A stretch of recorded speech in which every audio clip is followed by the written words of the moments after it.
In an abandoned junkyard on the outskirts of the city, a 7-year-old girl was rummaging through wreckage in search of recyclable materials to help her mother survive, when muffled, desperate sounds caught her attention. Intrigued, she followed the noises to a rusty car and made an absolutely shocking discovery in the trunk. A man in an expensive suit, clearly very wealthy, was tied up with thick ropes and gagged with duct tape, his desperate eyes silently begging for help. Trembling with fear, but driven by compassion, she began trying to free him when she heard heavy footsteps quickly approaching. She panicked. What happens next is unbelievable. The afternoon sun cast long, golden shadows across the cemetery of steel, painting the rust in hues of orange and fire. For 7-year-old Lena, this junkyard wasn't a place of disposal, but a treasure field. Every piece of copper, every crushed aluminum can, was a small victory. A little more weight in the burlap sack that would help her mom put food on the table. Her small fingers, stained with grease and dirt, were nimble and experienced, sorting through the wreckage with a focus that belied her young age. She knew every corner of this labyrinth of car carcasses and mountains of broken appliances. It was her kingdom, a place of silence broken only by the wind whistling through shattered windows. But on this day, another sound cut through the stillness, a dull, muffled thud, coming from inside a dark, wheelless sedan, propped precariously on cinder blocks. Lena froze, her little heart leaping in her chest. It wasn't the sound of an animal. It was different, heavier, followed by an indistinct murmur, like a voice trying to scream through a pillow. Curiosity, a force as powerful as hunger, pulled her closer. She moved with the caution of a feral kitten, her bare feet barely touching the dusty ground. The car looked like it had been sleeping for years, its peeling paint revealing patches of naked metal. The driver's side door was ajar, creaking in the breeze. The sound came again, this time from the trunk, a desperate, struggling sound. A part of her, the part her mother always warned about the world's dangers, screamed for her to run home. But another part, an instinctive compassion she didn't know the source of, kept her there. She circled the vehicle and stopped at the rear. With an effort that made her thin arms tremble, she forced the rusty lock. The trunk lid, heavy and reluctant, groaned open with a sharp metallic shriek, revealing the most shocking scene her young eyes had ever witnessed. Inside, squeezed into the tight space, was a man. He wore an expensive suit, now rumpled and soiled, and shoes that gleamed even in the dim light. His hands and feet were bound with thick rope, and silver duct tape covered his mouth, muffling his cries. But it was his eyes that held Lena in place. They were deep blue, wide with panic, but as they met hers, they filled with a plea so intense, so desperate, it felt like a silent prayer. The initial shock gave way to an irresistible urge to help. Without thinking, she reached out to pull at the duct tape. The man's eyes widened further, now with a spark of hope. She was about to touch the tape when a new sound, sharp and close, made her freeze. The crunch of gravel under heavy footsteps. 2 people, approaching fast. Icy panic seized her, quick as a flash. She dropped to the ground and rolled under the car, shrinking into the tight, oil-stinking space. From her hiding spot, her heart hammering against her ribs, she saw 2 pairs of dirty work boots stop beside the trunk. A deep, irritated voice cut the air. "Thought I heard something. Check and see if our package is still secure." Lena held her breath, terror closing her throat. She was trapped, inches from the men who had done this, and the fate of the man in the trunk, and now her own, hung by a terribly thin thread. Under the car, Lena's world shrank to a rectangle of dust and shadows. The smell of old oil and damp earth was suffocating, but she barely dared to breathe. The 2 pairs of boots were so close, she could see the frayed laces and the dried mud caked on the rubber. Her heart beat wildly, a frantic drum against the hard, cold ground.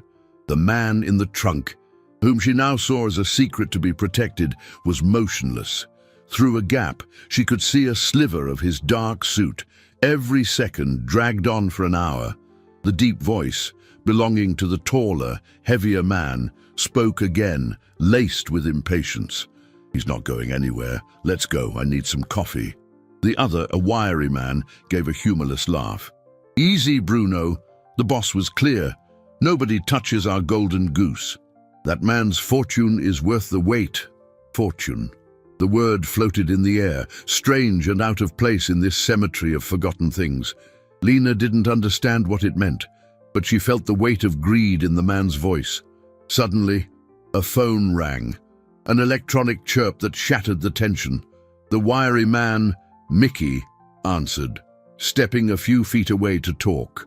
Bruno grumbled, pulled a cigarette from his pocket, and lit it, blowing a cloud of grey smoke that drifted into Lena's hiding spot, making her eyes sting. It was now or never. The distraction was her only chance. The image of the man's pleading eyes returned with full force. The fear was still there, a cold knot in her stomach, but determination was stronger. She had to do something. Crawling silently on her elbows, she moved toward the back of the car, her small body unnoticed in the deep shadow. Her trembling little hand reached the edge of the open trunk. Her fingers touched the duct tape. It was rough and strong. With her heart in her throat, she found a loose corner and pulled. The sound of the tape ripping from skin sounded like thunder in her ears, but Bruno was busy with his cigarette and Mickey was still on the phone. The man in the trunk let out a pained, gasping breath, the first free sound his mouth had made. His eyes found Lena's in the gloom, a mixture of shocks, pain, and overwhelming gratitude. Lena brought a finger to her own lips in a silent plea for quiet. He understood. His voice came out in a hoarse whisper, so low she had to lean in to hear. "The knot, my hands. Pull the short end. The one facing in. Pull hard." Just then, Mickey ended his call. "Trouble. The boss wants us to move him, now." Bruno threw his cigarette to the ground and crushed it with his boot, always in a hurry. "Come on." "Shut it." Panic seized Lena again. With the speed that fear gave her, she scrambled back under the car, her heart nearly bursting from her chest. The trunk lid slammed shut with a metallic boom that echoed through the junkyard, plunging the man back into total darkness. The two men walked to the front of the car, and Lena heard the jingle of keys and the click of a door being unlocked. They were going to take the car, they were going to take the man, and she, a 7-year-old girl hidden under a heap of metal, now carried the only key to his freedom, whispered in a moment of desperate courage. The old car's engine coughed, sputtered, and with a frightening roar, came to life. The ground beneath Lena shook violently, and a cloud of hot, acrid exhaust enveloped her, making her cough silently, her face pressed against her arm. The vehicle lurched forward, and she grabbed onto a rusty axle with all the strength her small arms possessed. The world outside became a blur of dirt and weeds rushing past, inches from her face. Every pothole in the dirt road was torture, jarring her so hard her teeth chattered. The noise was deafening, the groaning engine, rocks pinging against the car's underbelly, and the constant shriek of old metal. But above it all, the men's voices leaked into her moving prison. "Just the boss said the new warehouse is more secure," Mickey said. "Nobody's going to look for a multimillionaire in the middle of an industrial wasteland." Bruno, the driver, grunted. He thinks he's so smart, thinks his money can buy him anything. But it won't buy his freedom until he signs those papers. The company's entire assets will change hands, and we'll get our cut. Lena didn't understand about companies or assets, but she understood greed. It was the same ugliness she saw in some people's eyes when her mom counted her coins at the end of the day. The man in the trunk wasn't just a man, he was a prize, a valuable object these men wanted to own. His phrase echoed in her mind, an anchor in the storm of fear and noise. "Pull the short end." She repeated the words to herself, a secret mantra. It was her mission. It was why she was here, trembling and clinging to life under a moving car. It was no longer just curiosity or compassion. It was a silent promise she had made to those desperate eyes. The drive felt like an eternity. The smell of gasoline and exhaust made her nauseous, and the dust kicked up from the road scratched her throat. She thought of her mom, who would be worried sick by now. A wave of guilt washed over her, but it was quickly replaced by the image of the bound man. Her mom had taught her to be good, to help those in need. And this man needed help more than anyone she had ever met. Finally, the car slowed. The sound of the wheels changed from dirt to cracked asphalt, then to the smooth concrete of a floor. The engine noise echoed, amplified, and she knew they were indoors. The car stopped abruptly and the engine was cut. The ensuing silence was almost as frightening as the noise. The doors creaked open and the men's boots hit the concrete floor. "Let's get him out. The boss will be here in an hour for the final talk." Lena heard the click of the trunk being unlocked. The lid opened with a groan. There was the sound of a body being unceremoniously dragged out. She squeezed to the side, risking a peek from under the chassis. She saw the man's expensive shoes being dragged across the filthy floor. She saw his hands bound behind his back, the knot exactly as he'd described. The opportunity was right there, just feet away. But it was an impassable chasm. As they dragged him, the man's body twisted. Something small and metallic slipped from his pocket, falling to the ground with a nearly inaudible clink. The object rolled across the concrete, losing speed until it came to a stop just inches from Lena's face. It was a key, not a car key, but a small, ornate key, the likes of which she had never seen before. She stared at it, her heart thumping. It was a piece of him. A clue, maybe even a hope, but to grab it, she would have to move, risking a sound that would give her away and seal her fate forever. The sound of the men's boots and the dragged body echoed through the vast warehouse space, growing more distant with each second. Lena remained motionless under the car, her breath caught in her throat, her eyes fixed on the small, golden key that gleamed faintly in the dim light of a single bare bulb hanging from the ceiling. It was such a small object, yet it seemed to hold an immense weight. It was a connection, a responsibility.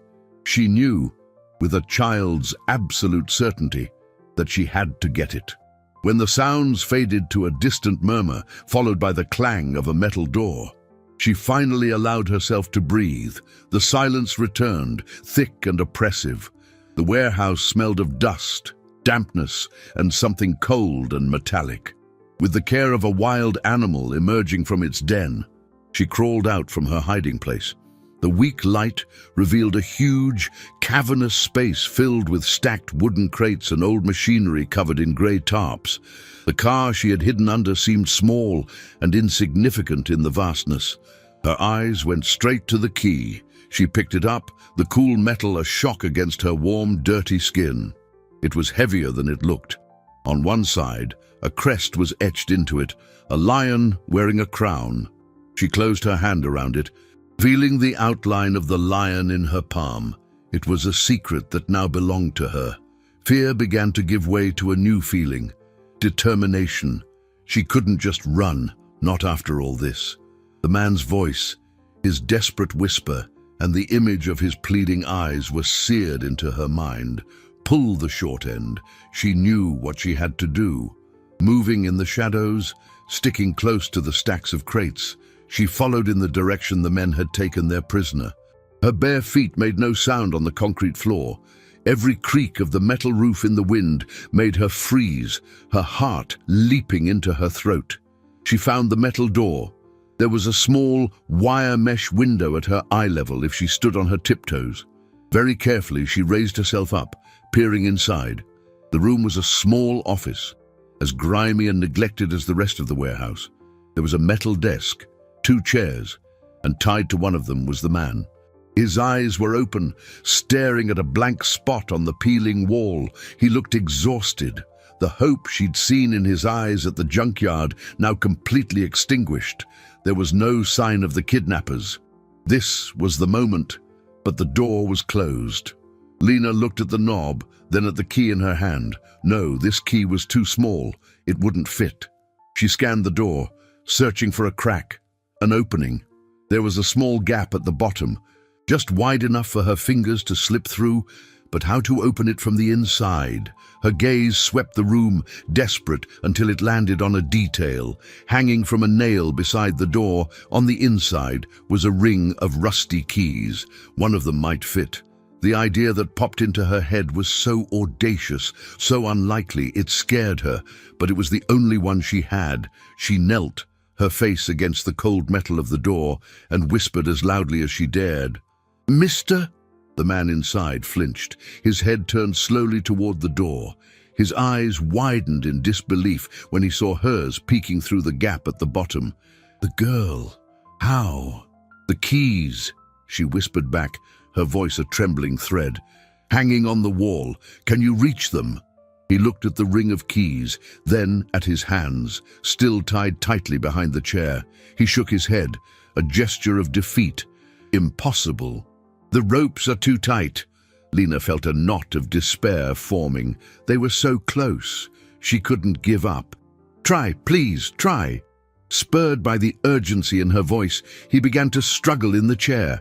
He leaned, rocking his body, the metal chair scraping noisily on the floor. The sound was a danger, an invitation for the kidnappers to return. He stretched his bound fingers, groaning with effort, the chair creaking under the strain. For a moment, it looked like he would make it. His fingertips brushed against the cold metal of the keys, but then, from the other side of the warehouse, the large sliding door began to open with a deafening metal screech, spilling a beam of light from the headlights of an arriving car. The boss was here, and they had just run out of time. The shriek of the warehouse door was like a fire alarm in Lena's soul. Sharp, paralyzing panic sent her stumbling back from the office door, and she fell in a heap on the dusty floor. The headlights of the entering car swept across the warehouse interior, turning shadows into dancing monsters for a split second. She scrambled behind a pile of old tires, her heart pounding so hard it felt like it would tear through her chest. The small golden key was still in her hand, and she clutched it so tightly the edges of the lion dug into her palm. The car, a dark, expensive SUV, pulled up next to the old sedan. The driver's door opened, and a man in polished shoes and well-tailored trousers stepped out. He wasn't big like Bruno, or wiry like Mickey. He carried an imposing presence, a cold calm that felt more threatening than any muscle. The office door opened, and Bruno and Mickey came out to greet the newcomer. "Boss," Bruno said, his voice submissive. "He's in there, just like you wanted." The boss didn't answer immediately. His eyes scanned the warehouse, examining every dark corner with an intensity that made Lena shrink even further. She was sure he could see her, that his piercing gaze could cut right through the rubber and find her. "Any problems?" The boss's voice was smooth, almost polite, but with an undercurrent of steel. "No, sir, smooth sailing," Mickey lied quickly. The boss raised an eyebrow. "Really? Because I heard there was an unscheduled stop at the junkyard." Lena's blood ran cold. They knew, or they suspected. Mickey and Bruno glanced at each other, panic clear on their faces. "It was just a noise, boss. An animal, probably. We checked it out. Everything was fine." The boss gave a thin smile that didn't reach his eyes. "I hope so. That man is a valuable asset. His financial empire, the investments, the stocks, all of it will soon have a new owner. We can't afford stupid mistakes." He walked toward the office, his footsteps echoing in the tense silence. "Bring the briefcase. Let's get this over with." Mickey scurried back to the car and returned with a black leather briefcase. The three of them entered the office, closing the door behind them. Lena let out a breath she didn't realize she'd been holding. She was safe, for now. But the man in the chair was not. The voices were now muffled, coming from inside the room. She couldn't make out the words, only the tone. The boss's calm, cutting voice, the prisoner's short, defiant replies, and the occasional grunts from the other two. Time ticked by, and Lena's anguish grew. She was a helpless spectator, hidden in the shadows, while a man's fate was decided just feet away. Guilt gnawed at her. If she hadn't tried to help, maybe he wouldn't be in this immediate danger. But if she did nothing now, he was surely lost. The office door opened suddenly, and the boss's voice rang out, loud and irritated for the first time. "He's more stubborn than I thought. He won't sign." There was a pause. "Perhaps he needs some incentive. Bruno, persuade him. No marks on the face, please. We need him looking presentable tomorrow." A sickening, muffled impact came from inside the room, followed by a groan of pain. Lena clapped her hands over her mouth to stifle a cry. The violence, even unseen, was terrifying. She had to get out of there. She had to get help. But from who? Her mum, the police. Mickey's words from earlier echoed in her mind. The boss was clear. Whoever this man was, he was powerful. Powerful enough to make bad men obey him. Powerful enough that he might have the police in his pocket. As panic and indecision paralyzed her, a metallic scraping sound caught her attention. It came from inside the office. The sound of something being dragged across the floor, toward the door. Slowly, an object appeared in the gap at the bottom of the door and was pushed out, sliding across the concrete. It was the ring of rusty keys. The man, even after all that, hadn't given up on her. He was giving her a chance, a tool. But on the other side of the door, Bruno was preparing to give him another incentive, and her time to use them was running out with every second. The sight of the keys on the floor was like an electric shock to Lena's system. Hope, fragile and nearly extinguished, rekindled with a fierce strength. That man, even in pain, even facing a terrible threat, still believed in her. He had risked everything to get her that tool. She couldn't let him down. Ignoring the tremor in her hands, she crawled forward, her small body casting barely a shadow. The sound of another dull thud came from the office, followed by a heavy silence. Fear for him was a sharp knife in her chest, but it fueled her actions. She grabbed the keys. The cold, rusty metal, a stark contrast to the smooth, golden key she still held in her other hand. The ring was noisy, jingling with her every move. She had to be quiet. With a delicacy she didn't know she possessed, she got to her feet and moved to the side of the warehouse, away from the office door's line of sight. Her target was the old sedan. If she could get inside, maybe she could find something, anything, to help. A tool, a phone, an ID. The car was unlocked. She opened the passenger door with infinite care, holding her breath at every creak of the hinge. The interior stank of cigarettes and something sour. She slid onto the seat, keeping low. The glove compartment was ajar. She pulled it open. Inside was a tangle of old papers, crumpled maps, and empty snack wrappers. Nothing useful. She looked to the back seats. On the floor, partially hidden under the driver's seat, was a cell phone, an old model, but a phone nonetheless. Her heart leaped. She grabbed it. The screen was cracked, but it lit up when she pushed a button. There was a signal, but who to call? 911. The police. The doubt paralyzed her again. What if the men were right? What if the police were involved? If she made the wrong call, she could make everything worse, delivering her location and the prisoners straight to the enemy. Suddenly, the voices in the office grew louder. "That's enough." "Bruno," said the boss's cold voice. "He's not going to break this way. We have to change strategies.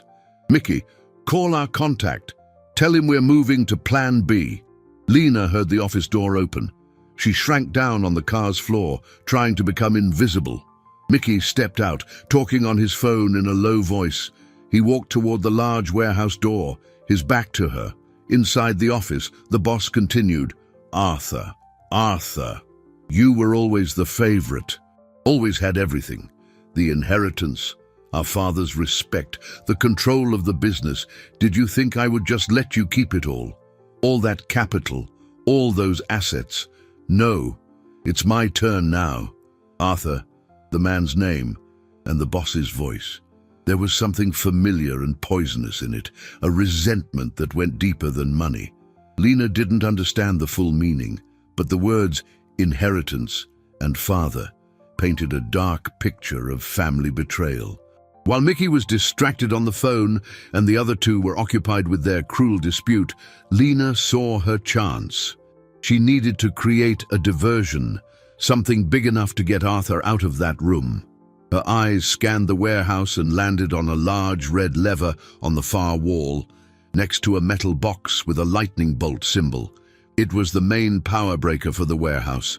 If she could get to it and kill the power, the darkness and confusion might be her only ally. It was a huge risk. She'd have to cross an open space, but it was the only card she had left to play. With the cell phone still in her hand, she silently opened the car door. Crouching low, she began to move, using the shadows of the machinery and crates as cover. Every step was a gamble. Mickey's voice on the phone was a constant murmur, a clock ticking against her. She was halfway to the lever when Bruno's voice echoed from the office. "Boss!" "He passed out." The boss replied with irritation. "All the better. Makes things easier. When he wakes up, maybe he'll be more cooperative." Lena froze. Passed out. She couldn't count on his help anymore. She was on her own, and Mickey, having finished his call, turned and started walking back in her direction, his gaze sweeping the dim warehouse, straight toward the spot where she was crouched. Mickey's gaze swept the warehouse, and for a terrifying second, it seemed to lock directly onto the dark spot where Lena was huddled. Time stopped. Every beat of her heart echoed like a hammer in her ears. She could see the faint glint of the overhead bulb reflected in his eyes. This was it. He'd seen her. But then his attention was diverted by a noise from the car. The cell phone Lena had left on the passenger seat, forgotten in her haste, buzzed loudly against the vinyl.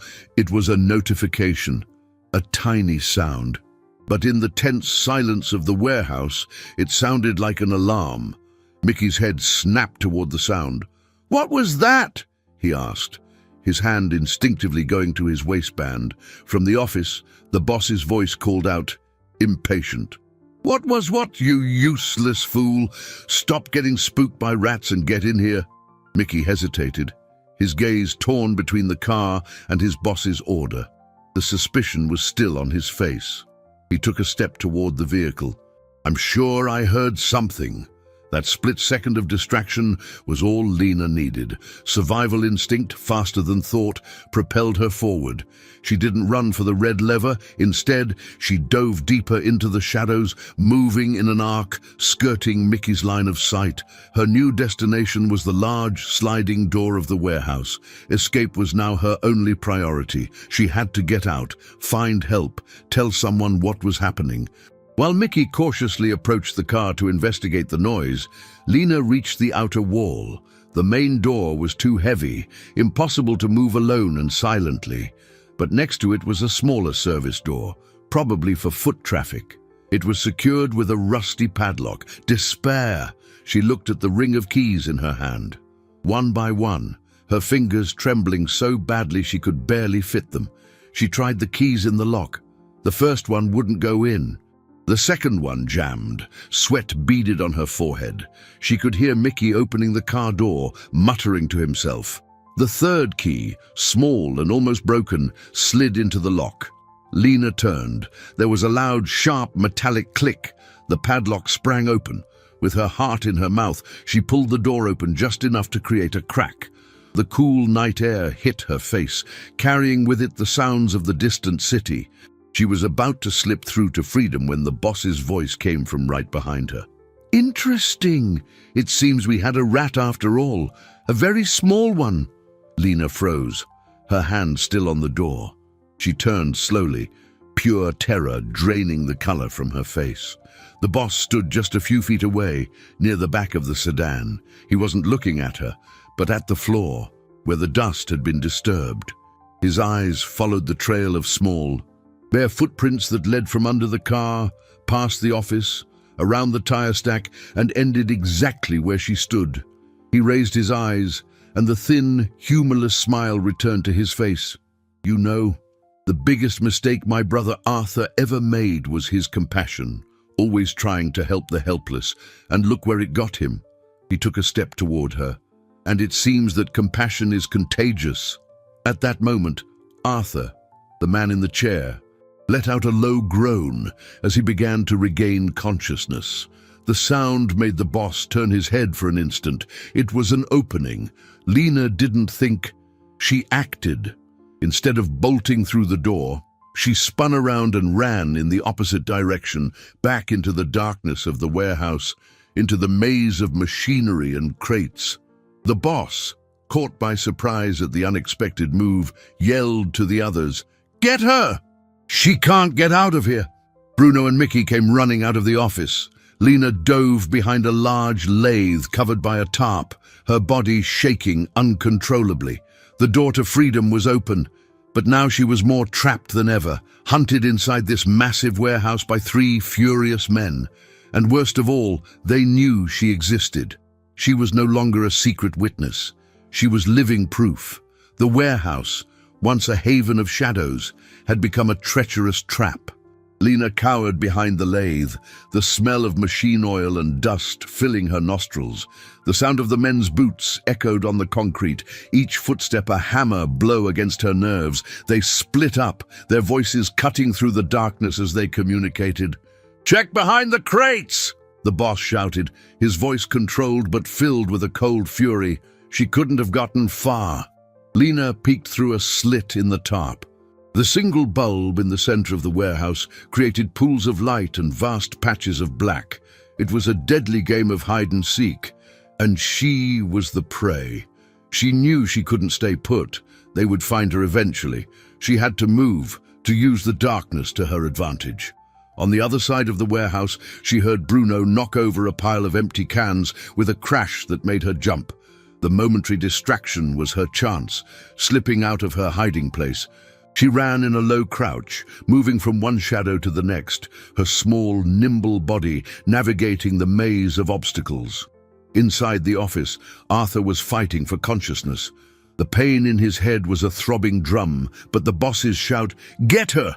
had pulled him from the fog. The girl, the brave little girl from the junkyard, she was still here. She hadn't run. A wave of guilt and dread washed over him, stronger than any physical pain. He had put her in mortal danger. The rope on his wrists felt tighter than ever, but he pulled, ignoring the skin tearing. Her whisper came back to him. Pull the short end. He had tried before, but now, fueled by adrenaline and the desperate need to protect her, he focused. He twisted his body, contorting his hands behind his back, his fingers searching for the loose end in the knot. Outside, the hunt continued. "I saw her!" Mickey yelled, pointing at a moving shadow near an old forklift. The boss and Bruno converged on the spot, giving Lena the space she needed. She changed direction, darting back toward the area near the office. She didn't know why, she just felt she needed to be close to him. She hid behind a rusty metal shelf, her breath coming in ragged gasps. It was then, in the momentary quiet, that she heard a low sound from the office, a snap, followed by another. Arthur, with a superhuman effort, had managed to loosen the knot. His hands were still bound, but there was now a small amount of slack. He began working on the rope, tying his chest to the chair. Outside, the boss realized they'd been tricked. "She gave us the slip, backs around the office." Lena saw the 3 men turning. They were coming toward her. There was nowhere left to run. She was pinned between the shelf and the smooth wall of the office. Bruno saw her first. "I'm there," he pointed, a cruel grin spreading across his face. He started running toward her. Lena squeezed her eyes shut, waiting for the inevitable.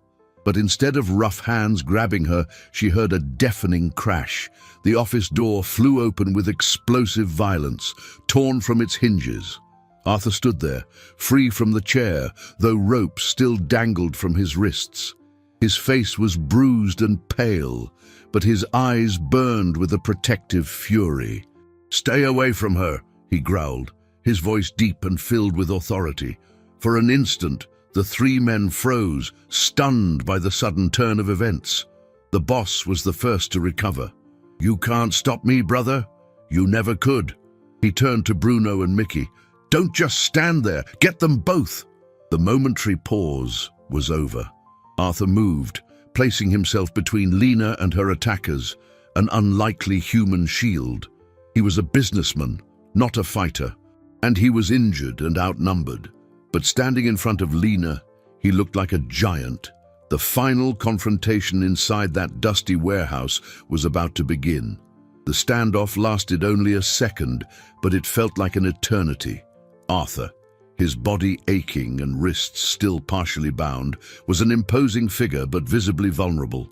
Bruno and Mickey, following their boss's order, moved in.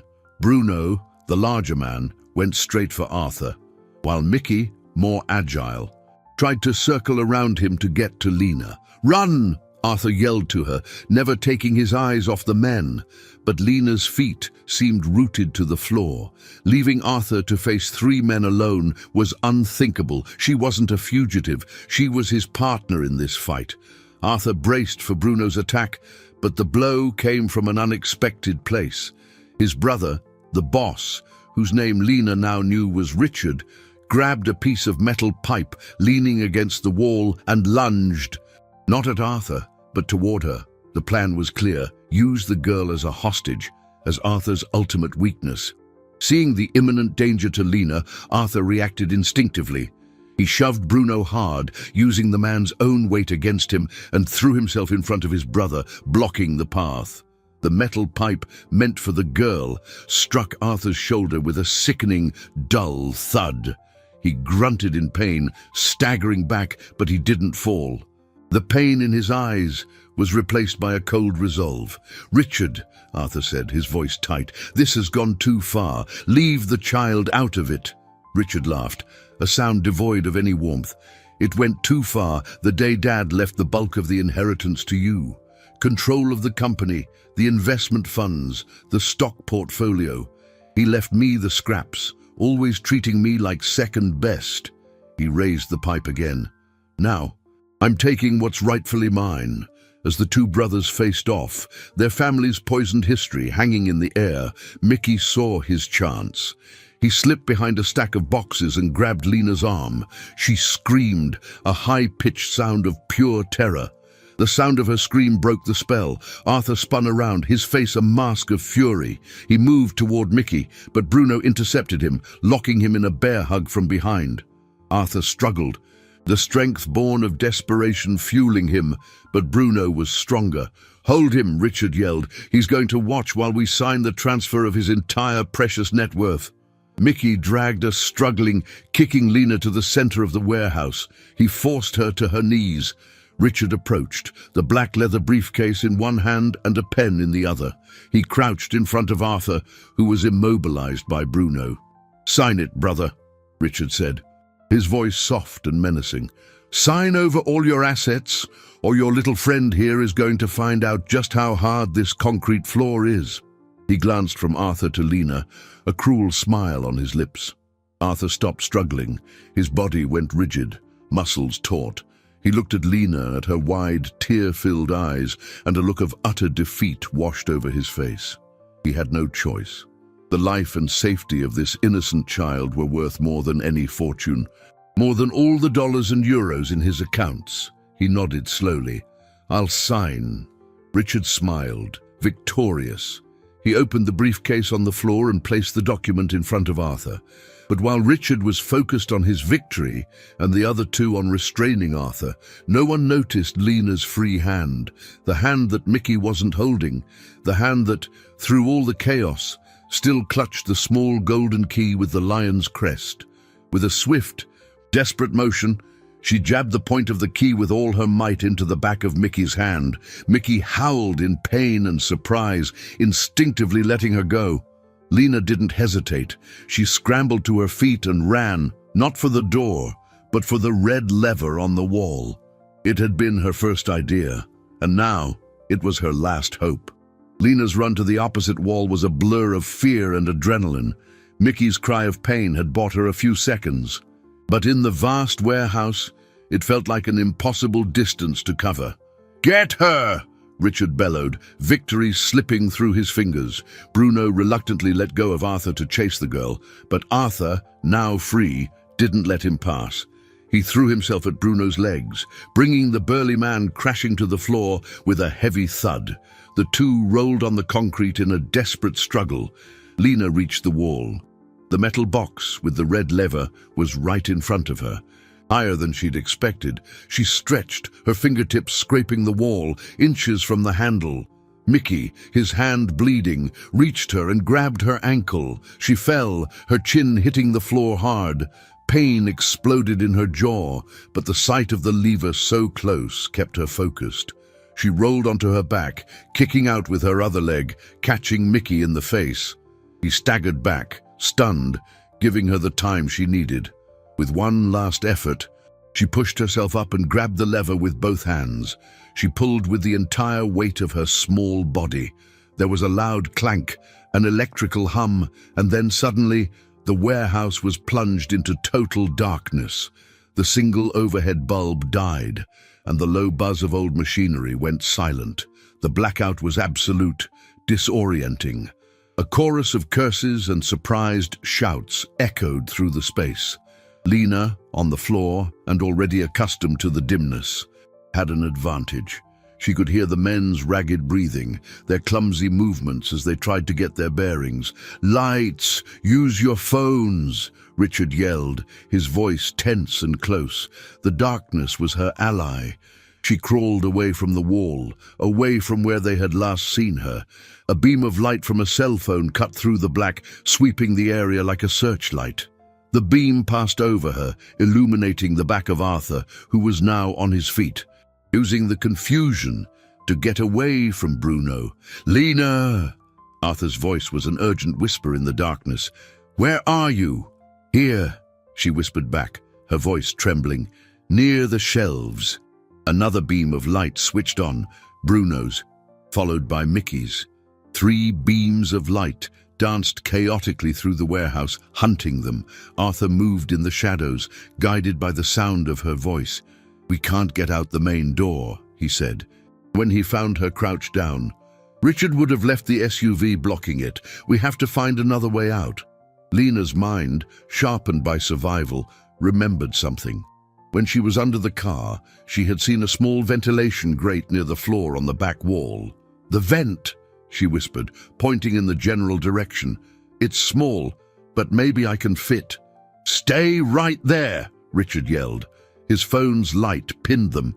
They were exposed. Richard started walking toward them, the metal pipe dragging ominously on the concrete.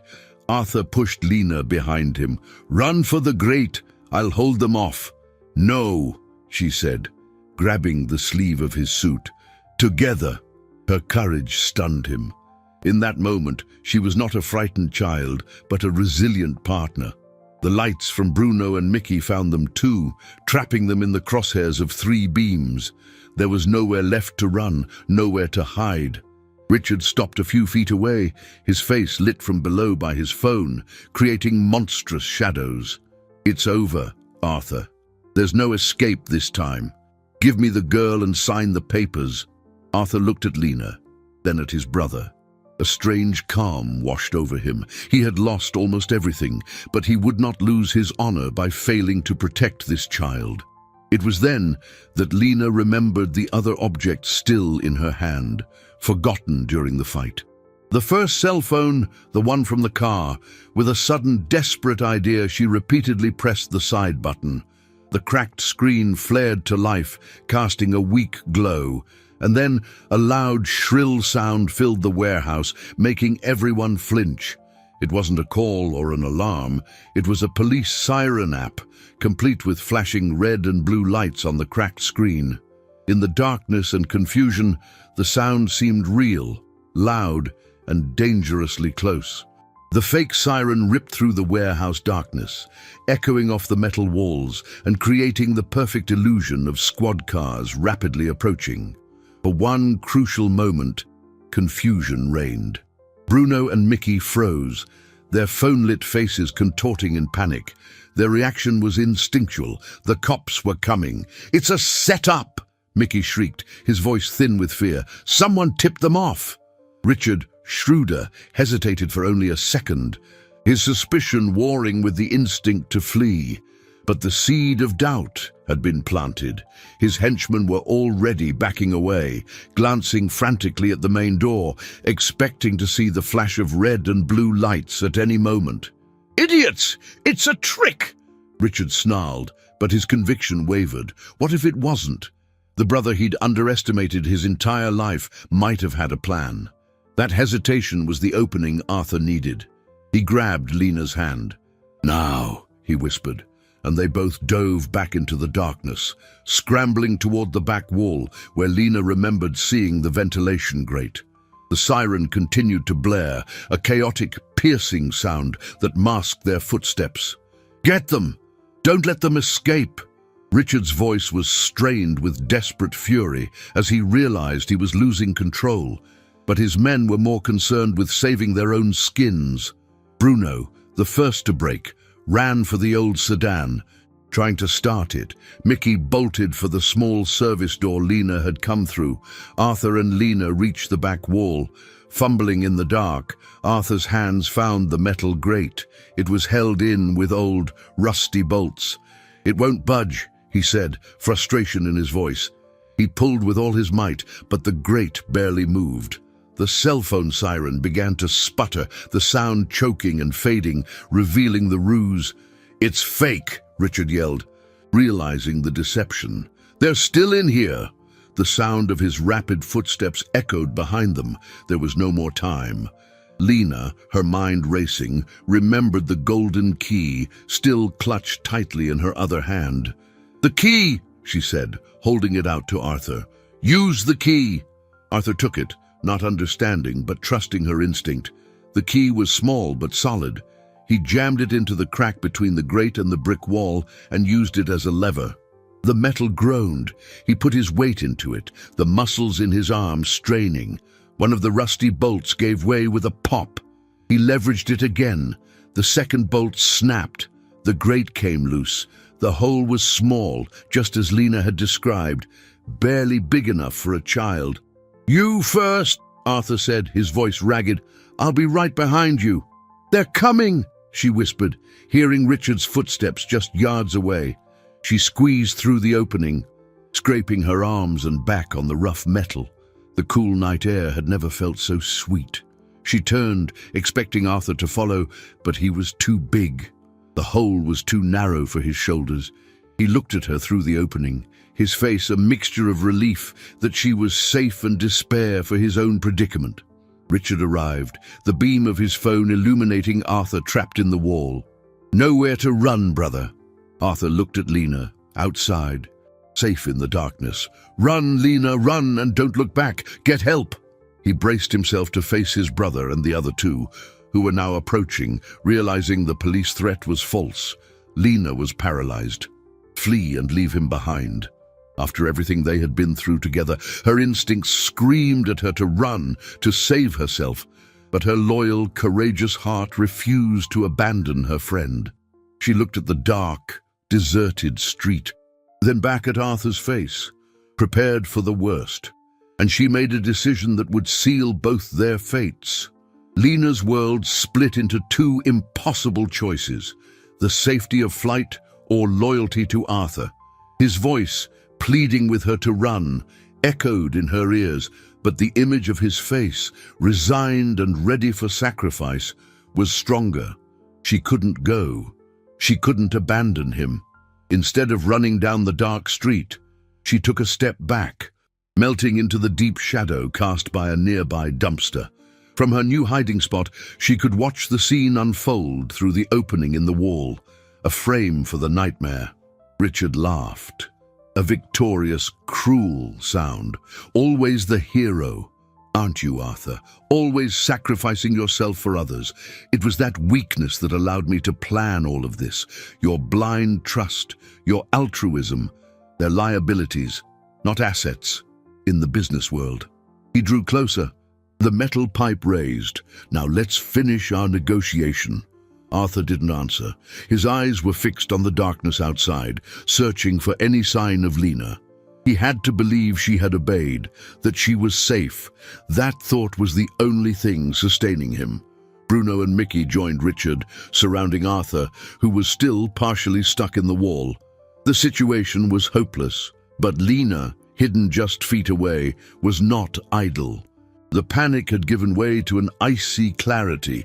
She couldn't fight them, but she could outsmart them. Her eyes scanned the surrounding area, searching for a weapon, a tool, anything. The alley was filled with trash and debris, and then she saw it. Mounted on the exterior wall of the warehouse, almost invisible in the darkness, was an external electrical control panel, likely connected to the main breaker she had shut off. The cover was broken, and a tangle of colored wires was exposed. A dangerous and incredibly risky idea began to form in her mind. Inside, Richard's patience had run out. "Bruno, get him over here. If he won't sign willingly, we'll find another way to get what we want." Bruno grabbed Arthur's arms and brutally pulled him out of the opening. Arthur stumbled and fell to his knees on the warehouse floor. He was exhausted, injured, and utterly outmatched. Richard placed the document and the pen in front of him. "Last chance, brother. Sign and transfer your entire estate. After that, you and the girl can disappear. I won't even come looking for you." It was an obvious lie. Lena knew it, and so did Arthur. They were witnesses. They would never be set free. Outside, Lena worked frantically. She found a piece of thin, rusted pipe on the ground and used it to poke at the wires inside the control box. She knew nothing about electricity, only what her mother had always warned her. It was dangerous. But the danger to Arthur was greater. She saw a thick red wire and another, a blue one. Instinctively, she used the pipe to force the two wires to touch. Inside the warehouse, Arthur looked at the paper, then at his brother's triumphant face. He was buying time, hoping for a miracle. "You won't get away with this." "Richard, I already have," Richard replied with a smirk. At that exact moment, outside, Lena's metal pipe connected the two wires. There was a blinding flash, a shower of sparks, and a deafening electrical buzz. All the emergency lights in the warehouse, powered by a separate generator, flickered and then blazed to life, flooding the space with a strobing, white light. Simultaneously, the fire alarm system, triggered by the short circuit, went off. A shrill siren, far louder and more real than the one on the phone, began to howl, and the sprinklers in the ceiling burst, showering everyone in torrents of cold water. The confusion was total and absolute. The three men yelled in surprise, shielding their eyes from the flashing lights and the sudden downpour. Richard dropped the pipe and briefcase, trying to protect the documents from the water. In the midst of the chaos, Arthur acted. He surged to his feet and landed a punch on Mickey that sent him sprawling. He then turned on Bruno, who was disoriented by the siren. Arthur shoved him hard into a stack of crates, which collapsed on top of the burly man. Only Richard remained. The two brothers faced each other under the artificial rain, the water soaking their expensive suits, the sirens screaming around them. The game had changed. Richard's advantage had vanished in the light and noise. Arthur glanced toward the opening in the wall, hoping to see Lena, but she wasn't there. A new, sharp fear stabbed at him. What had the short circuit done to her? He had traded her safety for a trap to catch his brother, but at what cost? The deafening siren blared on, an announcement to the whole world that something was terribly wrong in that abandoned warehouse. The fire siren was a scream of liberation. Richard, drenched and furious, looked at his brother, then at his two incapacitated henchmen, and realized the game was over. The noise would draw attention. The police, the fire department, someone would arrive soon. The greed in his eyes was replaced by the animal panic of being cornered. He took a step back, his gaze darting toward the service door. Escape was his only option. Without a word, he turned and ran. disappearing into the night. Arthur didn't follow. His priority was not revenge, but Lena's safety. He scrambled to the opening in the wall, his heart hammering against his ribs, dreading what he might find. Lena! He found her slumped on the alley floor, a few feet from the electrical box, which was still smoking. She was motionless. A terror he had never before known seized him. He knelt beside her, the sprinkler rain leaking through the opening, mixing with the fine drizzle that had begun to fall from the sky. Lena, please, talk to me. He touched her shoulder gently. She moaned, her eyes fluttering open. She was dazed, soot smudging her face, but she was conscious. The relief that flooded Arthur was so overwhelming, it nearly brought him to his knees. He helped her sit up, wrapping his soaked suit jacket around her to shield her from the cold. "You saved me," he whispered, his voice thick with emotion. "We saved us," she corrected, with a small, tired smile. The distant, but rapidly approaching sound of real sirens replaced the warehouse alarm. This time, it wasn't a trick. Real help was on its way. Arthur stayed by Lena's side, shielding her, until red and blue lights flooded the alley. The police and paramedics arrived, a wave of order and calm in the chaos. The scene inside the warehouse was clear. Bruno and Mickey were found and detained without a fight, and the transfer documents, though water-damaged, were irrefutable proof of Richard's plan. Arthur told the story to a serious-faced detective, a man who seemed honest and incorruptible. He focused on the facts of the kidnapping and Lena's bravery, knowing the legal battle against his brother's power and influence would be long. But the first, most important victory had been won. They were safe. Lena was checked over by paramedics, who confirmed she was just scared and bruised. As they tended to her, a soft-spoken female officer approached. "Do you know where your mom is, sweetie?" For the first time in hours, Lena thought of her mom. The worry and guilt hit her hard. "She must be so worried. I need to go home." Arthur, overhearing, stepped in. "I'll take her. I need to thank her mother personally." The police agreed, assigning a squad car to escort them. As they drove toward Lena's low-income neighborhood, the silence in the car was filled with a mutual understanding. They had faced hell together and come out the other side, bound by a tie of trust and courage. Lena's house was small and humble, but the light on in the window was the most welcoming beacon in the world. The door flew open before they could knock, and Lena's mother, her face etched with anguish, rushed out, pulling her daughter into a desperate hug. "Where were you? I was so worried." Seeing the elegant, though bruised and soaking wet, man beside her daughter and the police car parked at the curb, confusion and fear took over. What happened? Arthur, with a gentleness and respect the woman rarely received, began to explain. He told her of Lena's courage, of how she had risked everything to save a stranger. He told her of the chase and the terror, and how, in the end, this little girl's cleverness had triumphed over greed and cruelty. Lena's mother listened, tears streaming down her face, a mixture of horror at what her daughter had endured and an immense pride that swelled her chest. She looked at Lena, no longer as a fragile child, but as the hero she was. The reunion was the second victory, the sweetest and most important of all. The family, which was Lena's whole world, was together and safe again. Justice would come. Criminals would be punished. But on that cold, rainy night, the warmth of a mother's hug was the only treasure that mattered.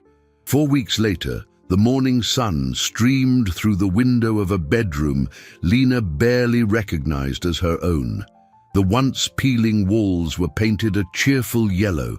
There was a new desk with organized books and colored pencils and a crisp school uniform hanging on the closet door. Life had changed so drastically and so quickly, it sometimes felt like a dream. The nightmare in the warehouse had given way to a slow, secure awakening. Richard had fled the country, becoming an international fugitive. His empire built on intimidation began to crumble as other victims, emboldened by Arthur's story, came forward. The federal justice system, free from local influences, began a full-scale investigation. Arthur regained full control of his company, but the experience had profoundly changed him. He no longer saw the world through profit spreadsheets and stock tickers. True wealth, he had learned, wasn't in his assets or his net worth, but in the integrity and courage of a 7-year-old girl who had nothing to gain and everything to lose. His first act as reinstated CEO was to visit Lena and her mother. He didn't offer charity, but opportunity. Lena's mother, a woman of sharp intelligence and an unshakable work ethic, was hired for an administrative position at his company, with a salary that allowed them to rent a safe house in a better neighborhood. For Lena, Arthur established an educational trust fund, a capital investment that would ensure she had access to the best schools, to college and to whatever future she chose. It wasn't a payment, he explained, but an investment in the bravest person he had ever met. That morning, as Lena got ready for her first day at the new school, Arthur knocked on the door. He wasn't wearing an expensive suit, but casual slacks and a simple shirt. In his hands, he held a small velvet box. "I have something for you," he said with a kind smile. Lena opened the box. Inside, on a satin cushion, lay the small golden key with the lion's crest, now polished and gleaming, attached to a delicate gold chain. "It was the key to my grandfather's journal," Arthur explained. "He always told me it should only be given to someone who understood the true meaning of courage. I think it's finally found its owner." Lena lifted the necklace. The metal warmed to the touch. She looked up at Arthur, the man she had saved from a trunk, and saw not a billionaire or a CEO, but a friend. Her journey, which had started in the dust and rust of a junkyard, had led her to a place of safety and hope. She no longer scrounged for cans to survive. She now searched for knowledge in books, for friendship in the schoolyard, for a bright future that stretched out before her. The junkyard, that place of broken and forgotten things, had become the unlikely crucible for a friendship that redefined two lives. The poor girl who found a trapped millionaire discovered her greatest treasure was her own compassion.